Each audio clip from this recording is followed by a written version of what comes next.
بذارید من یه تجربه از خودم بگم.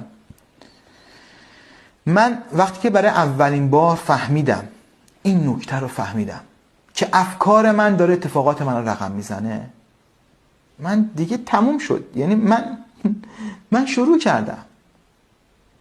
کردم به تحول زندگی خودم. این نکته رو اگر درک کنید که من تو تمام دورهام دارم فریاد میزنم، تو تمام فایل ها دارم اینو فریاد میزنم که آقا افکار شما، فرکانس های شما، باورهای شما دارن اتفاقات رو رقم میزنن.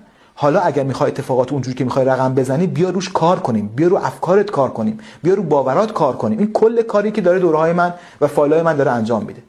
وقتی افراد اینو باور نمیکنن و به عنوان یه چیزی که خیلی جالبه بشنویم ببینیم، خب مثلا عباس منش قشنگ صحبت میکنه، مثلا انرژی میگیریم از حرفاش، یه 4 روز حالمون خوب میشه، نگاه میکنن، اون نتیجه‌ای که باید تو زندگیشون اتفاق نمیفته.